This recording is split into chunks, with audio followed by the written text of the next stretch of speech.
everyone. Welcome to the Epic Vision Zone. My name is Jane Applegath, a former award-winning stockbroker, television producer, yoga instructor, and serial entrepreneur, now founder of the Epic Vision Zone.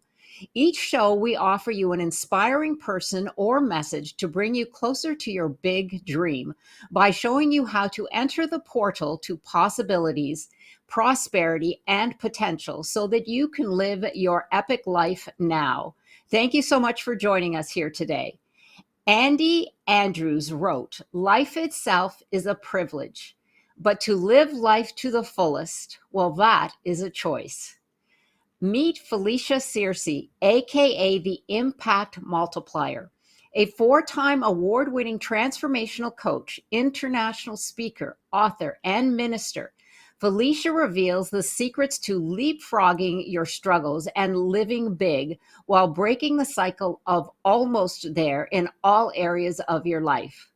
Felicia's purpose is her passion to empower you to discover and express your extraordinary life, the one that rockets your impact personally and for others. As the Impact Multiplier, she has helped thousands create a path for living their dream life full out, which means fully connected, fully joyous, and fully prosperous. Her proven dream activation code helps multiply people's results to create a richer, more fulfilling life. For more than 20 years, she has worked with people from all walks of life who seek the spiritual component that accelerates success. A highly sought after international speaker, Felicia has shared the stage with powerhouse leaders like the international speaker Mary Morrissey, founder and CEO of eWomen Network Sandra Yancey, and international motivational speaker Les Brown. She has been featured on ABC, CBS, NBC, and Fox, and we are so honored to have her here today. Welcome, Felicia. Thank you for joining us. Yeah, my absolute pleasure to be here with you today, Jane. Well, I can't wait to get started on the information that we have just covered in the intro. And we're going to begin with what it was that drove you, your passion, and your purpose to do the work that you do today. Yeah, so I love the question. Like many people who are listening, my background, there was nothing in my background to suggest that I would be where I am today. That I grew up in a household where both my parents struggled with mental illness, there was addiction, there was a terrific amount of violence. So I learned early on to see life as something not to trust, to stay below the radar, not to ask too much. Um, um, and I felt really responsible for what was going on in my world. And I actually was so filled with despair that I actually got to a point where I really began to entertain whether or not I even wanted to stay on this side of things. And, I always tell the story that I grew up in a tradition where it was a mortal sin to take your own life. And for whatever, and you wouldn't get buried inside the cemetery. And for whatever the reason, that made a difference. And I just kept imagining my family gathered on the outside of the cemetery, like, on the sidewalk where, um, uh, you're next to it, but you're not quite in it. For whatever the reason, that image, kept me from like doing the worst case scenario. And there was a point, and I think that this is, really important for everybody, right? That there's a point where there's an opening, that there's was such a sense of desperation and such a sense of, oh my God, there has got to be something different. And it's in that moment that there's an opening where an alternative, something more expansive can present itself. And that's when I began to hear that there truly was a different way to live, that there was a divine energy that wanted me to live abundantly, that there were these immutable laws that dictate and govern our results, and that my history could inform me, but it no longer had to define me. And when I started learning that, I grabbed hold of it for everything I was worth and studied and dug and applied.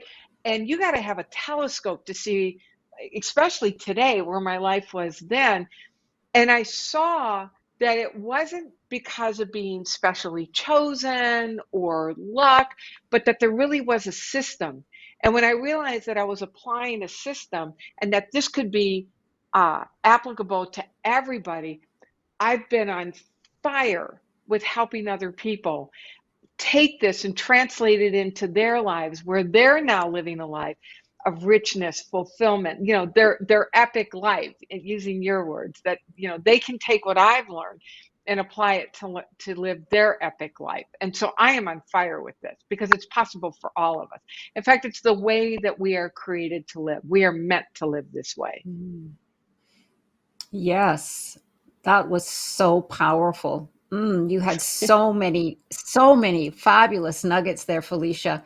I love that you said, I realized that my history could inform me, but it doesn't define me. Oh my Yeah. gosh, that is the door opened.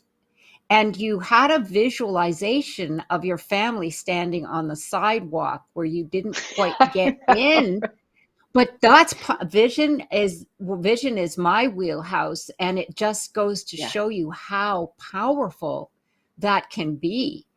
And Yeah. yes, we are. I have to say that was, and I know there's a lot of people that can relate. There's no question that you are here, and that purpose and that passion just emanates from you, and I could see why, definitely why. So thank you for sharing that story. So that being the case, what is the big question we all need to ask ourselves, and why does it matter? Yeah, so speaking of vision, so everybody has a vision for their life, right? Whether it's a desired vision or whether it's a default vision. And you know this because this is what you teach. We can't turn this visioning capacity off, right? We're always seeing something for our lives. I'm getting to the question. I just want to give some context to it. That we all see something for our lives, and that which we are visioning and mentally rehearsing consistently, it then becomes our it's what we organize our life around. So what we're running through our head becomes the organizing pattern for our energy, for our decisions, for our activities. And then also understanding that we live and move and have being in a field of energy where there are waves of what quantum physics calls unformed energy hanging out in superposition. And whatever we are predominantly visioning in this amazing faculty of our imagination literally has an energy to it that then impresses into this invisible field. And that energy then organizes around what we are predominantly thinking and feeling. It's the basic explanation of the law of attraction. And this is not new information. People have heard this before. And if we really got this, then we would come to understand the imperative of learning how to take authority over our imagination and use our imagination to create images and visions that align with what we want. So then with that said, then the most powerful, potent, truly holiest of all questions that we can work with, and I want you to write this down because you will forget, is what would I love? What would I love? What would I love to do, have, give, be? What would I love? Understanding that it is the energy of love itself seeking seeking an avenue to express more out in the world, and you now become that channel, that vehicle through which love expresses in the form of the answer to that question. So when we start working with the question, what would I love? It seems, and again, Jane, you know this because of the work that you do, it's so deceptively simple, yet it is the most difficult yet powerful question that we can work with. And to really get that you're entering into a conversation with the force of love itself when we're working with that question. Yes, absolutely. Love, actually, gratitude has the highest vibration, but love is the second. And Yeah. so when you tap into that, what you're doing is your frequency is connecting with those you're meant to connect with. You are, who you seek is seeking you. So the work that you do That's and the it. love, that's a Rumi quote, who I love. Um, yes, Yeah. absolutely. That was so powerful. What do I love? Oh my gosh. Yes, I will keep that and repurpose that over and over, because that is something that we don't, as humans, especially as we get older, it's unfortunate, but we don't feel worthy anymore, I think, Yeah. or compassionate enough to ask ourselves, what do we love?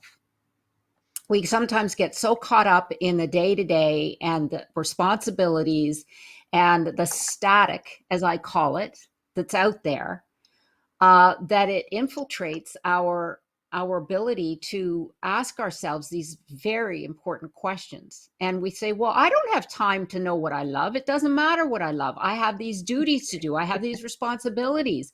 But oh my gosh, yes, we have to take that time and find out what it is that we love. Wow, thank you. That was so. Here we go then. What do you think it is that people really want? If we figure out what we love, then what is Yeah. it that we want? What I have come to discover, and maybe this is just the groups that I'm running it in, and the people that I've had such a remarkable privilege of working with. The fundamental desire that people have is that they want to make a difference. They want to know that they matter, and they want to make a difference. And when you understand that that desire knocking at the door of your heart is not your desire, that it is actually this infinite intelligence, divine presence, life force energy that's wanting to be known more in our world, and you are the vehicle through which it expresses, and it wakes us up to its presence in the form of our desire, and also to realize that you are this unlimited being with just crazy amounts of power and capability. And the only way that this source energy has of waking us up to that greater brilliance, that greater power, that greater amazingness that is you, is to put something in your heart that's bigger than who you know today, than who you are today knows how to do. So when you're working with that question, what would I love, and understanding that deep down, the very fact that you're part of Jane's community and you're listening and watching her podcast, in my book, is evidence that there's that in you that wants to make a profound difference, because you wouldn't be hanging out with Jane if that wasn't the case. When you follow the thread of what would I love, you come to understand that when you answer that call, that is your highest contribution. That is the way that you make your biggest difference. And that's where the deepest soul fulfillment and satisfaction begins to happen for you. So, what people want is to make a difference.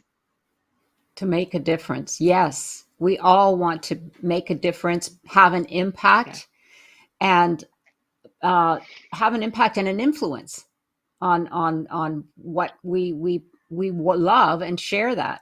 And I love that you just basically talked about the intelligent life force that is there to Yeah. push us through or pull us through. And I just wanted to delve a little bit into that. When you say an intelligent force, what do you mean by that? Yeah. I mean, we could spend all day talking about that, right? I mean, that's a lifetime conversation. That there is this indescribable power from which everything emitted, right? That it is the creative energy, it's the creative force behind everything. And we live in this field of energy that's creative, that's generative, that's responsive. And so it's an energy field that's responsive, and then it's an energy field that's activating, that initiates. And so it's the energy in which we were created, that we were all woven from this energy itself. And the only thing it had to use when it created us was the energy of itself. And so, people call it God, people call it spirit. I have a number of names for it, just depends on what I need to know about it in the moment. Infinite intelligence, in the words of Napoleon Hill. Wallace Wattles, who wrote the book The Science of Getting Rich, talks about this invisible stuff. Abraham uses source energy, but it's all talking about this,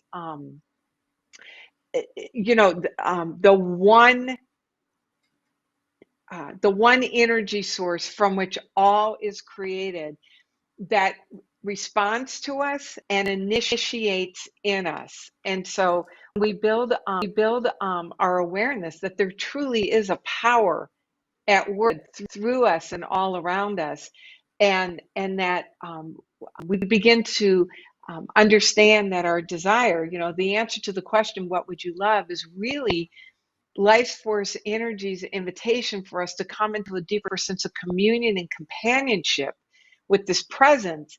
Then we come to understand, who we are, whose we are, and how loved and supported and poured into we are. And so our purpose is to make impact.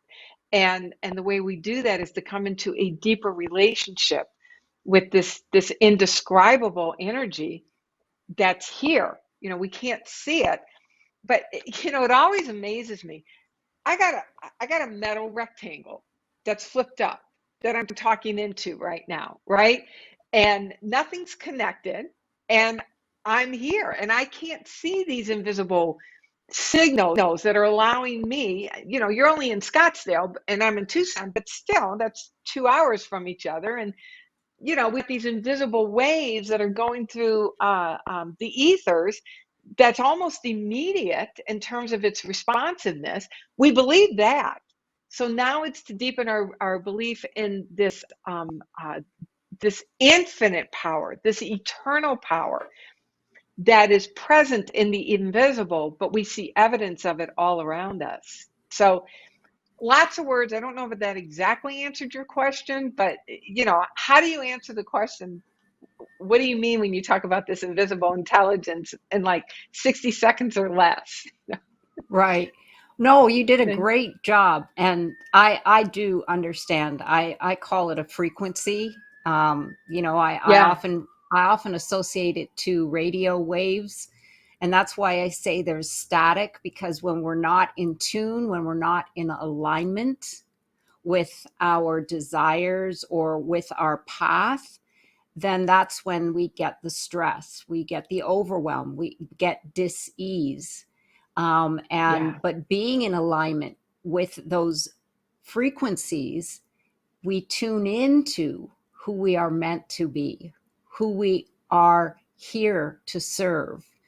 But that is a practice. And I say every day is a practice. And the more we practice, the better we get at living our fulfilled life. So, yes, that's it, Jane. It's absolutely. like a muscle, right? Yes, We've got it is. decades of training ourselves to see things according to conditions, to anticipate what could go wrong, to downplay our desires. And so when we're talking about what we're talking about, they can feel very unfamiliar in the beginning. It can, you shared earlier about the unworthiness. The very act of dreaming into something more expansive is going to wake up those pockets of us that have had reasons not to do it in the first place. And it's really powerful when you understand that really a key purpose for that desire is to actually wake those pockets up. Right. So now you can shine the light of awareness on them and do the work to shift them to come into, like what you're talking about, more of a vibration, a frequency, an alignment with the person who belongs in that life, that can have that life. And that's the mastery. That's the daily rigor, the discipline, because we're Right. either thinking from the state of status quo, or we're thinking from the awareness of the possibility. And in any given moment, we're transmitting a signal to this invisible field around us, and it's picking it up and organizing accordingly. Right. Well, this actually probably leads right into our next question, which is you talk about the dream activation code. Mhm. Tell us more about that. Yeah, so as I shared when I was sharing my stories, that I discovered that there really is a spiritual success system. There's a system to success. And when we really start studying the laws, we come to understand that um, we have the ability to consciously and intentionally create. So as we're working with the system, we become more intentional about that. So first of all, it's to understand that there are these invisible laws that govern our results, and to dedicate your life to learning how to unlock the power of that.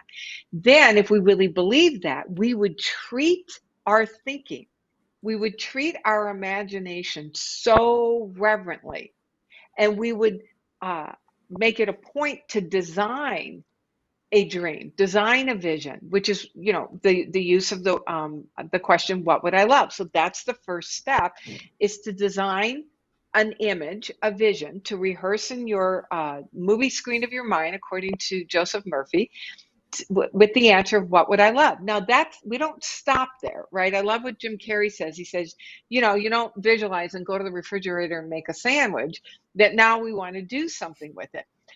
The next step is to build a relationship with your vision. Right now, you are perfectly related to your current life. And by the way, if you're watching this and you're hanging out with Jane, you've got a really good life. And life wants more for you, through you, and from you. Who you are today, you don't belong who you are today in your dream life. In fact, if it's big enough, you don't know how to do your dream life. That's good news. You don't want something that you know how to do, because then it's a worthy goal, but it's not your dream. It's not your vision. When you understand that the purpose of that vision is to help you develop and discover more of your brilliance, more of your gifts, more of your capabilities, and to bring those out and to develop those, then you understand the reason for number two, which is to build a relationship with your dream. And more importantly, to build a relationship with the person who achieved your dream. That you are literally doing a process, what I call zip yourself into the skin of the man or the woman who already achieved this, because your future self already exists, and you can let that future self start informing who you are today, in terms of the what you need to take on in terms of qualities and characteristics, in order to start becoming that person. The reason why this is so important is that you will never outperform the way you see yourself. So when the good starts coming, if you have not done the work to be able to open your arms and give consent to that good, that's, if you don't do that work of feeling like you belong to that good, and the good belongs to you, this is when the imposter syndrome starts showing up. People talk a lot about, I'm a great manifester, and they can hold the vibration and visualize long enough to manifest the thing that they want. But what I have discovered over decades of doing this work, and the thousands of people that I've had the honor of working with, when the stuff comes, they're constantly looking over their shoulder, wondering, how long is it going to last? And do I really deserve this? Can I depend on this? And so even though the result is in their life, they're not at peace. They're not able to really be fully present for it. I call it episodic manifestation. People know how to, they go from manifestation to manifestation to manifestation, but they haven't brought themselves along. And so when you work with the second step of building a relationship with the vision, and building a relationship with the person in the vision, you're bringing yourself along where you belong in that life as it manifests. The other thing that you're doing with that is that you're doing what's called generating the state of being. As you generate a new state of awareness, you now have access to a whole new level of intelligence, a whole new level of creativity, and you're able to tap into a stream of intelligence that's always inspiring us. The thing that blows me away is that when you think about this, we have everything required to fulfill your desire. There's not a single thing that has to be added. Think of this. I'm going to be flying to, where am I going next? I'm flying to Colorado. And, 100 years ago, 200 years ago, if I wanted, let's say 200, if I wanted to go from Tucson to Colorado, I either walked or rode a horse. Those were probably my choices, maybe a wagon. Think of this. Every step along the way, we had the capacity to get on an airplane. Nothing was added to our world to build airplanes. We had to come into a place to be able to think like that long enough and sustained enough and to really see it in order to pull out the ideas and the resources and the direction to be able to take everything that has already been here and then use it to build a way to be able to get to Denver in a matter of 2 hours versus days. So when you start thinking from vision and identify yourself as the person who achieved this vision, you have access to those resources. You have access to those ideas and opportunities, and they now have access to you, where before, when we're thinking from same old, they're there, but they don't have access to you. So when we're building a relationship with your desire, we do what I call activate your brilliance, where now you have access to those ideas and opportunities. And as you take the action, you're taking the action from the identity as the person who already did this. And here's the remarkable thing about this. You can do this without a single thing in your world changing as of yet. You can put on and owning that you are that person before your world gives you permission. And that's when the resources and the opportunities start flooding to you. You can see them, you act on them. Your world begins to change. And then here's the kicker with this.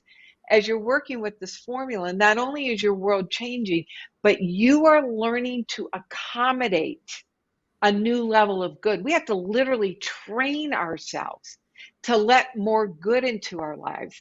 And as you're working the system, you're literally training your system to allow this new level of abundance, this new level of fulfillment, this new level of good to come into your life. And you see it as your new normal, and you begin to assume and expect it.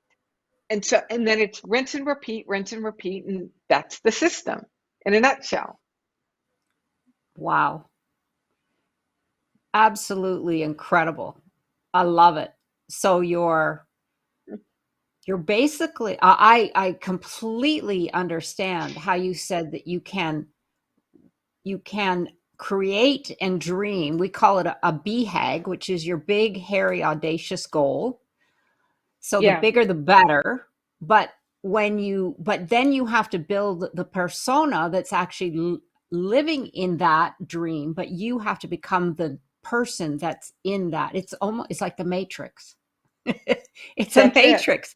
It's you have to believe and become the new you in order to live your new future, your new epic life. Because the old person is going to not only push back, but it doesn't belong there. Yeah, It's like building a movie, and you become the character in the movie, because if you don't absorb the characteristics of that individual, it's not going to fit in the movie, in the new dream. So wow, I had never that's it heard exactly, of it Jane. putting it that way, and that rings so true with imposter syndrome. Oh my gosh, that puts a Yeah, whole new light on imposter syndrome. And that's the reason that you say that things will come to individuals, but they haven't taken and observed that the history that we draw from is actually pulling them backwards, instead of allowing them to let go and move into the new the new them. Yeah. that's it. That's it. Wow. Yeah, That you is have to have a amazing. familiarity Right. with it. Yeah. And like you said, it's a practice. It's rinse and repeat, rinse and repeat. So that then becomes spiritual success formula. Is that right? Or is there more to that? That's it. That's the spiritual That's it. success formula.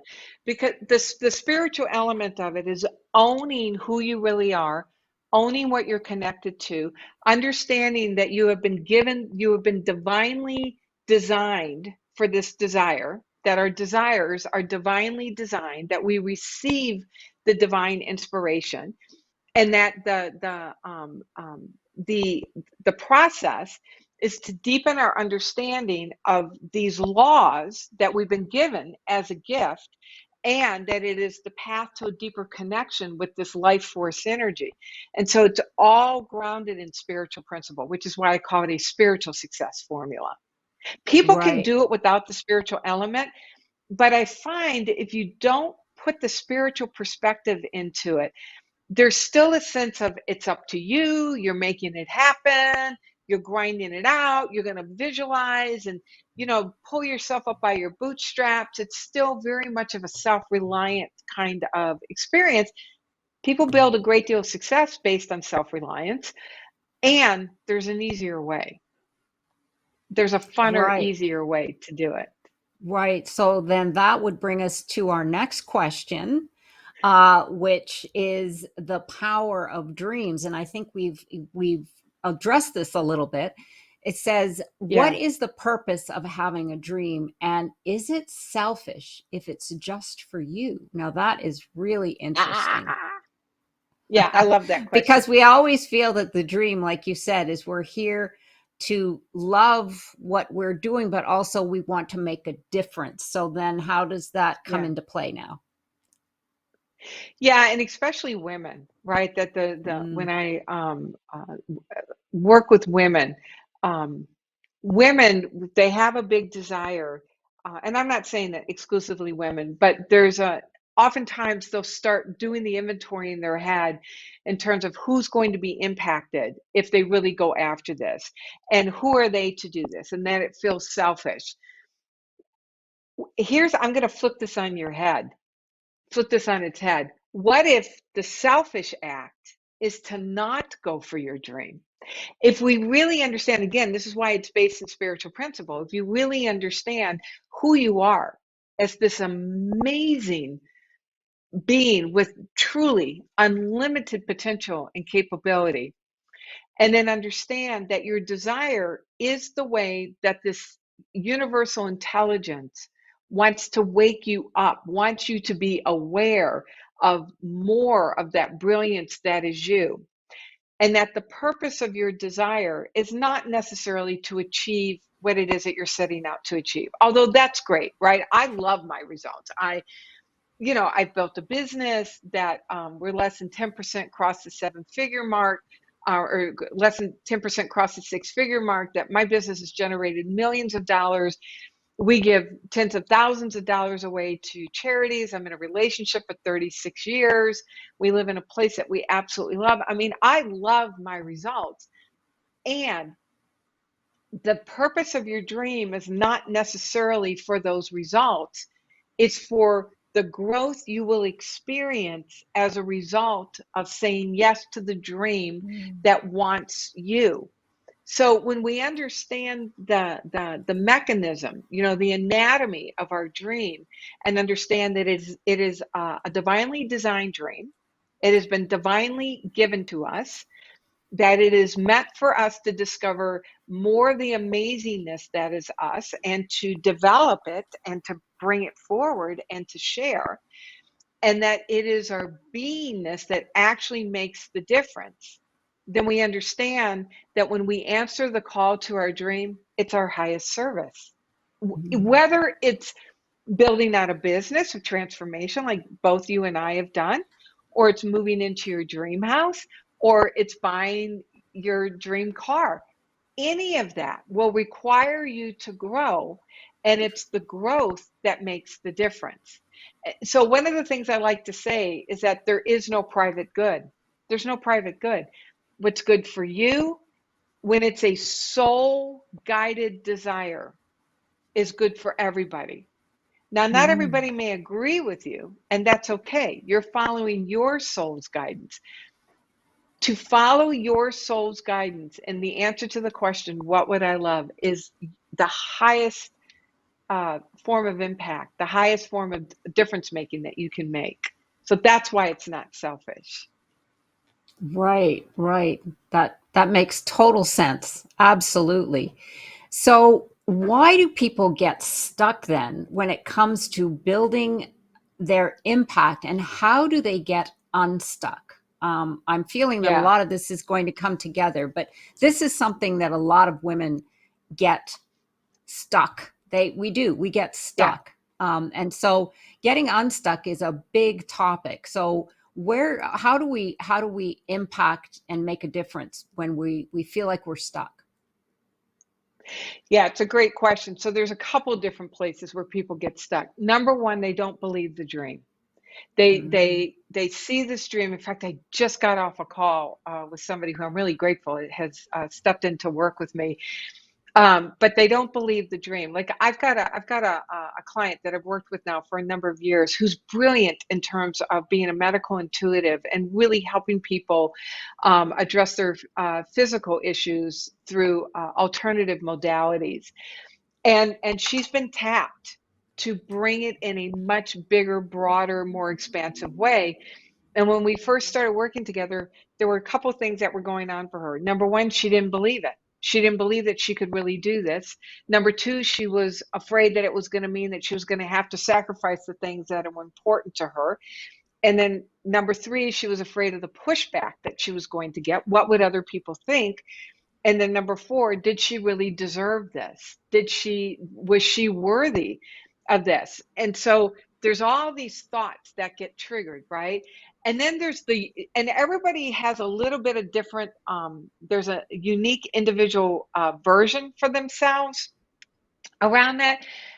The overarching consensus stuck point, it's the one that everybody deals with, is that people believe more in what's going on in their world than they do in the power, the formative power of their imagination. So they'll have a dream, they'll have the vision, and then they look at their world and they start building a case based on what they see in their world in the land of their conditions as to why it's not possible for them to have it. And that's when people start chipping away at the big dream, that they'll reduce it down to a bite-sized manageable size. But when you reduce your dream down to a bite-sized, manageable size, what you're doing is that you're reducing your dream down to meet who you are rather than growing you to meet your dream. When you reduce your dream down to a manageable bite-size size to meet you, it's like you turn the dimmer switch down inside of you. There's something inside of you that begins to feel defeated and depleted and disappointed, because deep down you know you're meant for more, but you're letting the part of you that looks at your world and says, oh my God, this is never going to happen, that believes in the information that the five senses gives you, or you believe more in the voice that says, this is going to take too much, I don't have what it takes, I'm already exhausting. When you believe more in those voices than you do in the power that you've been given and the power of our imagination, this is when the dimmer switch goes down and life just loses some of its zest and appeal, and people get stuck. That's when people get stuck. You want to go forward. There's a part of you that's going to fight like crazy to keep you where you are. People get stuck when they believe the smaller voice. And that's where the frustration, the discouragement, the feeling of being defeated, why bother, see it doesn't work. That's when all of that starts talking, and people just get mired in it. Right, yes. And what they're doing when you say they dim their light is that they're lowering their vibration. Yep. So we have to that's why I say life is a practice. And one of the big things is the awareness that you're doing that. So once you become aware that you're doing it, right, then you can go Yeah. and say, okay, I know what I'm doing. And is that the choice I want to make? Which means, do I follow the one that's dimming my light, or do I step into the new person that you say I'm zipping into? Because it's a choice, right? Everything is a It choice. We is. can be a victim of our circumstances, or we can choose to turn around and be a victor as opposed to going backwards. Yeah. That's it, Jane. And to realize that that gravitational pull back to that familiar is so subtle and so ingrained. So back to, my client, Mary, that she realized that the fear, she was confident and successful, and yet there was that underlying fear, and really came to understand what was required in terms of the ongoing discipline of noticing those slight subtle shifts of moving out of being that future possibility into the status quo. Because when we talk about, a lower vibration, your body is so accustomed to how you've been showing up. Your physiology is so trained to live at this vibrational level, to live at this level of awareness and how you're showing up. This is why I was talking about earlier, that we literally have to train ourselves to accommodate higher vibrations, accommodate um, feeling better and having better results in your life.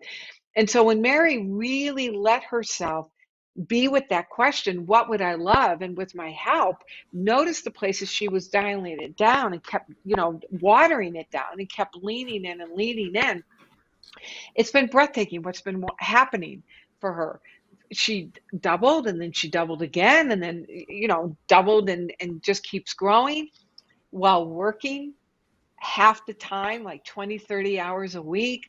She joined the Silver Sneakers basketball dance team for Oh, the professional basketball team in her community. Now she had time and energy for that. And, half time she's out there shaking her booty at 70 years old.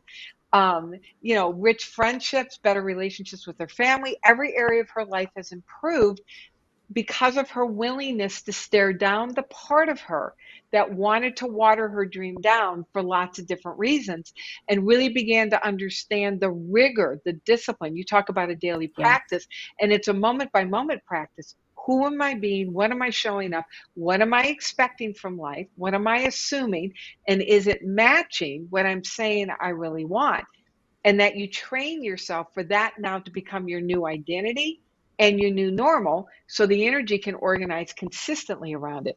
Right. And guess what? We do that, and then there's a new one right behind it, because life is never done with us. But you come to learn to trust the process. Right. Absolutely.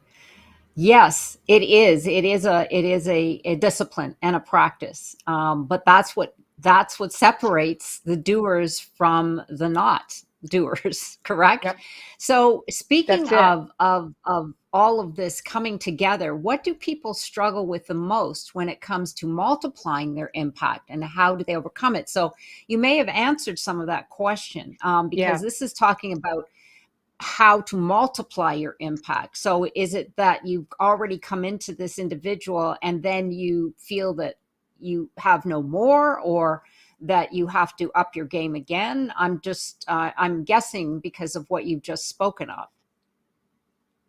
Yeah, so it's very similar to what keeps people gets and keeps people stuck, right? Is that people have this information, they get it conceptually, but they don't really understand the discipline that's required of the granular application. People come to me all the time and say, I know universal laws. Many people distill it down into the single law of the law of attraction. I understand the law of attraction.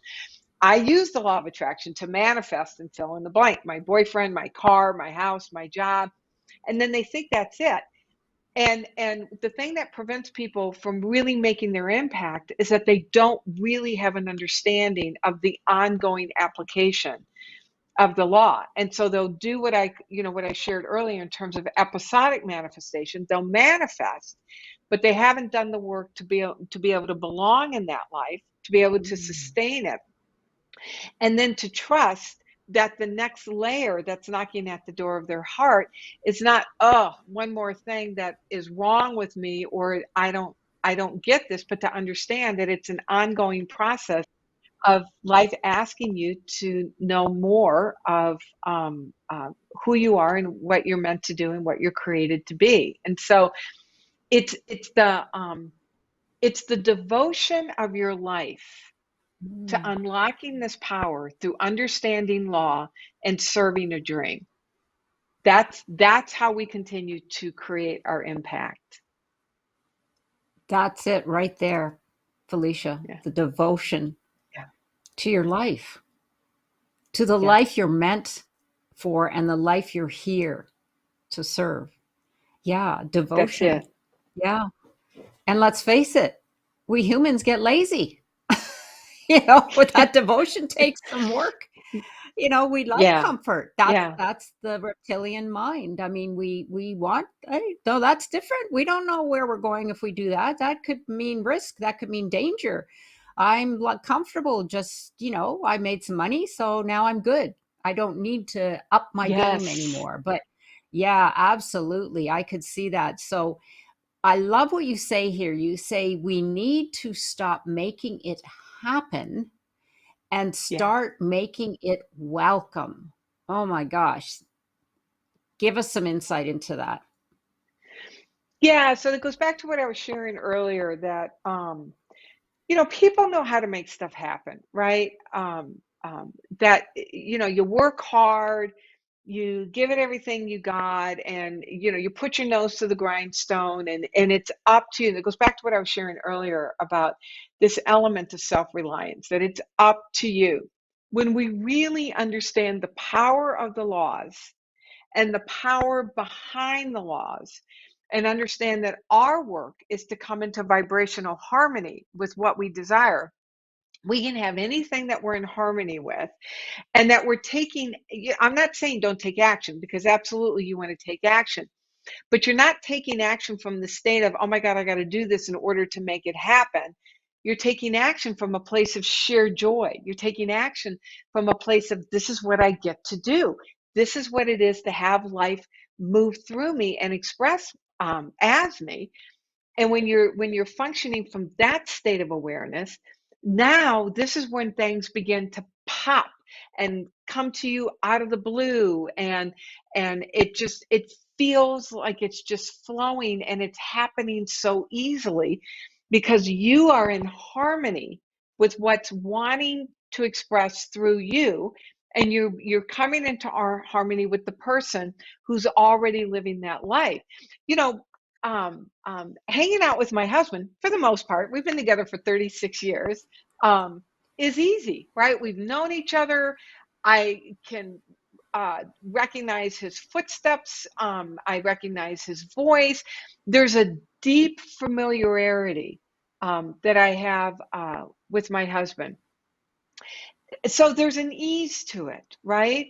It's the same thing, that as we come into a deep familiarity with this life force energy and with the life that's wanting us, we open up and things become easy. We just allow them to come instead of having to work so hard for it. We're not making it happen. We've really learned how to relax and know that it's coming to us.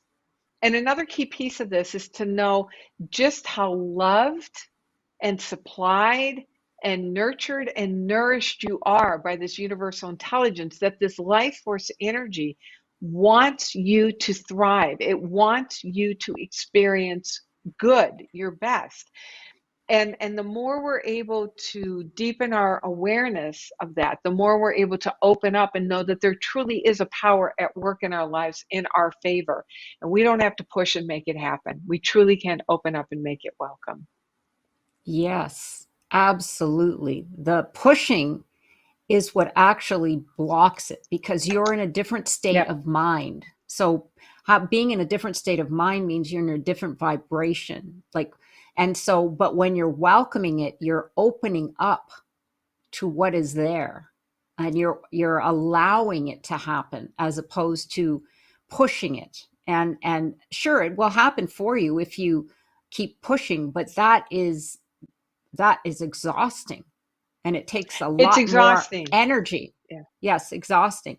And flow is that's something that we all hope to achieve, because that's what creates a better state of being, but also a much more stable lifestyle. And also, it's much better for our stress levels, et cetera, et cetera.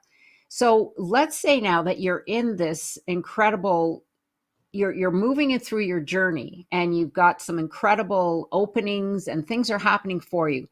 How do we overcome those who feel that we are on the wrong path? They're the naysayers. When people Mm, around you are discouraging you and from realizing your dream, how does one, other than avoiding them, how do we get around that? yeah. Yeah. So, let them off the hook. And what I mean by that is most of the people around us that may be naysayers, they're the ones that are going to be the most directly impacted by any of us going after something that's bigger than what we've known for ourselves before, right? And the very nature of dreams is one of risk. Dreams are risky. Mhm. And our loved ones want us to be safe. They don't want us to be disappointed. They don't want us to be hurt. And quite frankly, they're going through their mind thinking, how is this going to impact me? So it's one of the reasons why I stay in communities of like-minded people who are not going to be hugely impacted, whether it works for me or not. And I don't demand my husband necessarily is 100% supportive, which he is. And there's times, especially in the beginning when I started this journey of building my business, I left what I was doing before and started building this, that he was a little scary and wobbly. And I had to give him the room and the grace to struggle with his own journey, realizing that my actions are going to make him uncomfortable. So I had to love him enough to be uncomfortable with the choices that I was making, knowing that my choices were best for me and ultimately they were best for him, and go to people who could support me in a way that I needed it.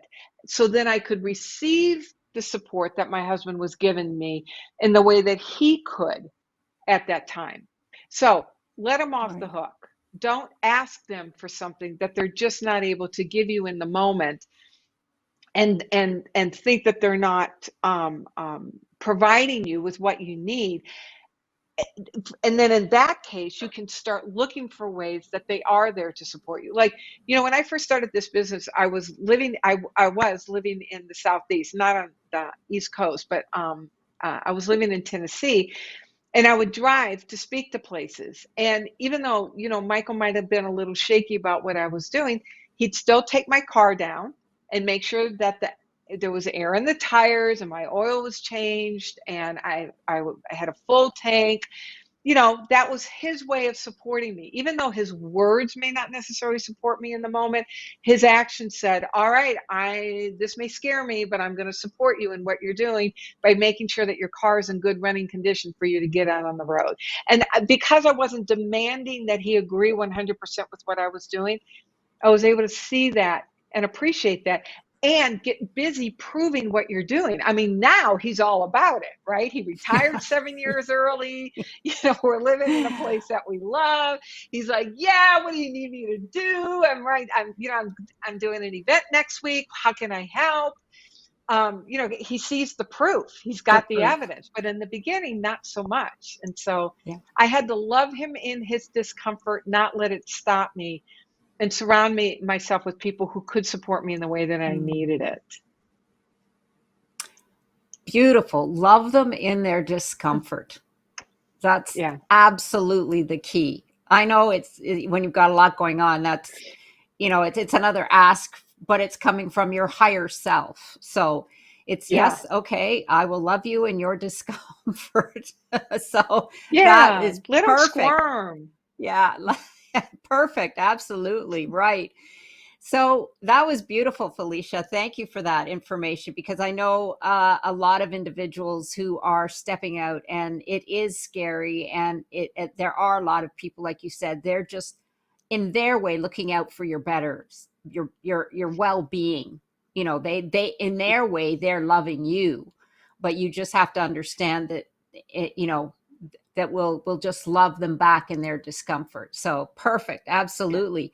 So how do people discover what their purpose is in life and the impact that they are supposed to make? Go back to the simplest but most profound question. What would I love? When you Oh, really end it, because people are yeah. like, oh my God, what's my purpose? What's my purpose? You know, what if it could be simple? And it is simple in my book.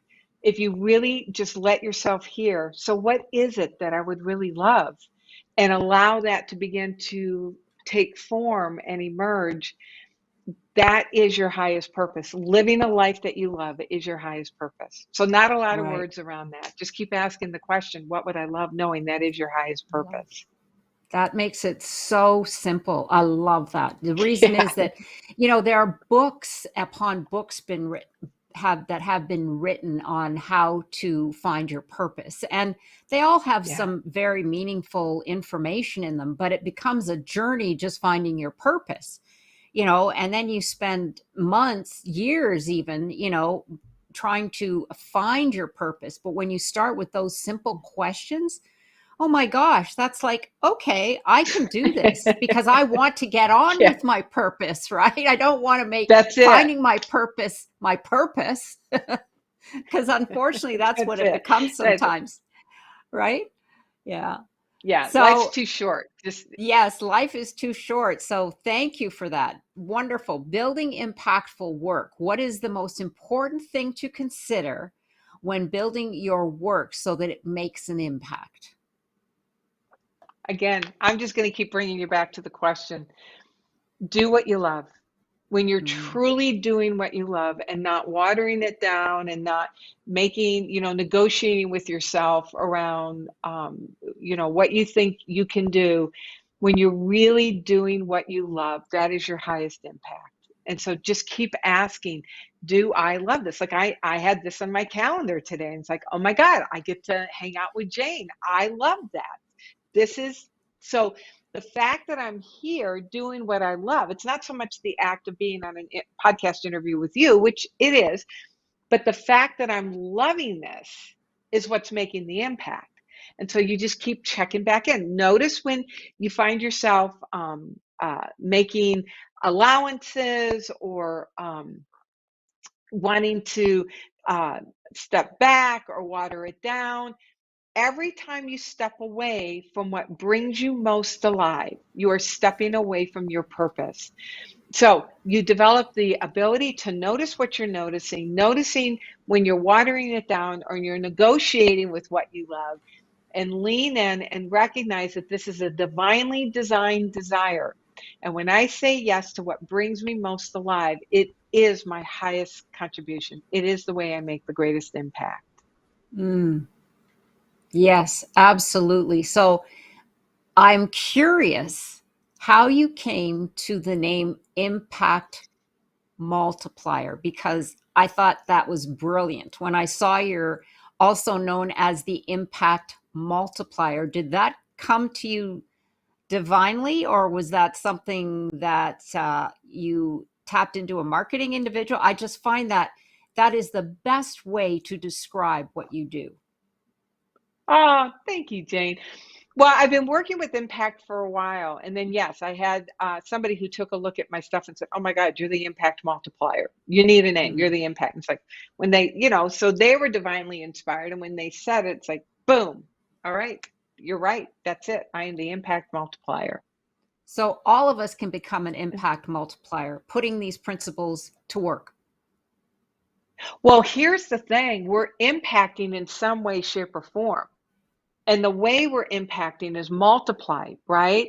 So the question is, am I creating a high vibration impact or am I creating a low vibration impact? Mm. And so it's to recognize that we're all making impact and then to get super deliberate about the kind of impact we want to make. And that's Right. living from the question, what would I love? What would I love? Right. Become a deliberate impact or impact multiplier. What would you love? Yeah. Yes. Yeah. Beautiful. So, where can people find out more about what you do, where you're going to be, and some of the events that you've got coming up? Yeah. So, of course, my website, FeliciaSearcy.com. And then I have a gift, and we've been talking about vision. If that's okay, can I Yes, share? absolutely. Please. Okay. Um, so we've been talking about how vision is foundational to everything. So what I've done is I put together a visioning toolkit, my spiritual success system, a visioning toolkit, where I created a meditation for you to listen deeply to what it is that you would love. I created written instructions to help you understand the art and the science to write out your vision. And then I gave you a daily practice. Once you have your vision, here's how to effectively work with your vision on a daily basis. So you can get that by going to FeliciaSearcy.com/spiritual success. So FeliciaSearcy.com/spiritual success. Download that, grab that. You're going to get a series of emails to help you stay on track with that. You'll be able to keep me posted with what's happening. And then, of course, you'll receive emails letting you know where I'm at, what I'm up to in the world, and some things that you may want to engage in. So that would be the best way to get me. And then, of course, my website.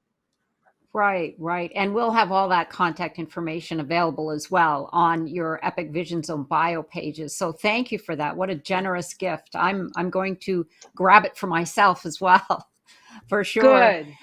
So if there was one critical message, Felicia, that you could share with the world, what would it be? Yeah, and I'm going to reiterate what I've shared several times throughout our conversation today. That desire is not your desire. It is a divinely designed desire. It's not selfish. It's not self-centered. It's not arrogant. It is a divinely designed desire. And when you recognize the nature and the origin of your desire and embrace it and allow it to transform you at depth as you are creating the life that you love, truly, this is your highest impact, your highest contribution to our world. Beautiful. Thank you so much. And Yeah. because we're here on the Epic Vision Zone, I have one last question for you. If your life were an epic story, what would the title be?